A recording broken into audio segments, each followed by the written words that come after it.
मंडळी, सध्या दिल्लीच्या राजकारणात काही नावं जोरात चर्चेत येत आहेत. भाजपची नवी ड्रीम टीम जाहीर झाली आहे आणि या टीम मध्ये एका अशा नेत्याची एंट्री झाली आहे ज्याच्या नावावरून आता राजकीय चर्चांना चांगलंच उधाणार आहे. भाजपच्या राष्ट्रीय कार्यकारिणीत एका मुस्लिम नेत्याला राष्ट्रीय उपाध्यक्ष पदाची लॉटरी लागली आहे आणि त्यांचं नाव आहे तारिक मनसूर. तुम्हालाही हा प्रश्न पडला असेल की कोण आहे ते तारिक मनसूर, ज्यांना नितीन नवीन यांच्या ड्रीम टीम मध्ये थेट उपाध्यक्ष बनवण्यात आले.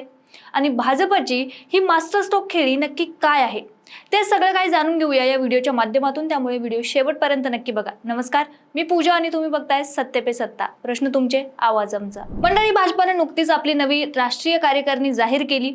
नितीन नवीन हे आता पक्षाचे राष्ट्रीय अध्यक्ष आहेत. त्यांच्या नेतृत्वात ही नवी फौज मैदानात उतरली आहे. या राष्ट्रीय कार्यकारिणीत 13 राष्ट्रीय उपाध्यक्ष आणि 8 सरचिटणीस आहेत. पण लक्ष वेधून घेणारा फॅक्टर कोणता, तर तो 13 उपाध्यक्षांच्या यादीतलं एक नाव, ते म्हणजे तारिक मनसूर. उत्तर प्रदेशातील आगामी विधानसभा निवडणुका आणि 2029च्या लोकसभेचं गणित डोळ्यासमोर ठेवून भाजपाने हे पाऊल उचलल्याचं राजकीय विश्लेषक सांगतात.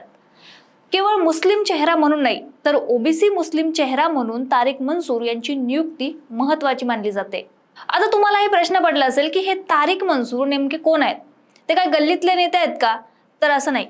खरं तर यांचं करिअर इंटेलिजंट लोकांच्या यादीत गिनलं जातं. तारिक मनसूर हे काही साधे सुधे राजकारणी नाहीयेत. ते अलीगढ मुस्लिम विद्यापीठाचे म्हणजेच AMUचे कुलगुरू होते. त्यांनी जवाहरलाल नेहरू मेडिकल कॉलेज आणि हॉस्पिटलचे प्राचार्य म्हणूनही धुरा सांभाळली आहे. ते सध्या उत्तर प्रदेश विधान परिषदेचे आमदार आहेत. म्हणजे शिक्षण तज्ज्ञ आणि राजकारणी असा परफेक्ट मिक्स भाजपाच्या या नव्या उपाध्यक्षांच्या रूपाने दिसून येतोय. जेव्हा ते AMUचे कुलगुरू होते तेव्हा त्यांनी अनेक वादग्रस्त प्रसंगातही अत्यंत संयमाने परिस्थिती हाताळली होती. त्यांची दखल दिल्लीने घेतली. आता भाजपाची ही खेळी फक्त तारिक मनसूर यांच्याबद्दल नाहीये, तर त्यामागे ओबीसी कार्ड आहे. भाजपाने केवळ तारिक मनसूर यांनाच नाही, तर उत्तर प्रदेशातील कुंवर बासित अली यांनाही अल्पसंख्याक मोर्चाचे राष्ट्रीय अध्यक्ष बनवले. भाजपाचे हे गणित साधं आहे की पासमानदा आणि ओबीसी मुस्लिम समाजाला आपल्याकडे वळवण्याचं. आणि गेल्या काही वर्षात भाजपानं सबका साथ सबका विकास ही घोषणा दिली होती.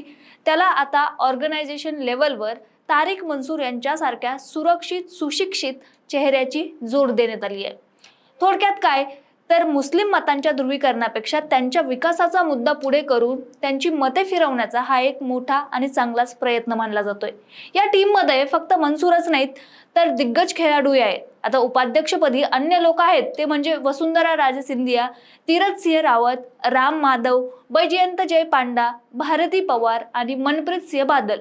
सरचिटणीस किंवा महामंत्रीमध्ये महत्वाचं नाव आहे ते म्हणजे आपल्या महाराष्ट्रातून त्यांचं नाव आहे विनोद तावडे. सुनील बन्सल, विप्लव कुमार देव, स्मृती इराणी आणि सतीश पुनिया.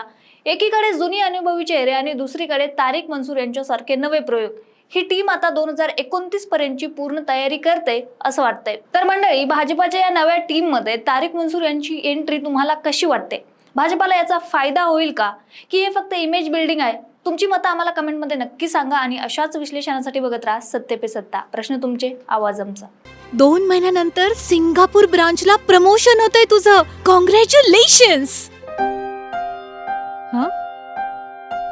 काय ग, तुला आनंद नाही झाला? मॅडम, तुम्हाला माहितीच आहे की मला PCODचा त्रास आहे. दिवसभर फटीग असतो, सारखा मूड स्विंग होतो. उगाच एवढी जबाबदारी कशाला घ्यायची? अगं, एवढं सिरियस नाहीये ते. त्यावर सोपा उपाय आहे, डॉक्टर चाटेज होमिओपॅथी क्लिनिक. अगं, किती जणींनी तिथे उपचार घेतलेत. महाराष्ट्रात अनेक ठिकाणी त्यांच्या शाखा आहेत.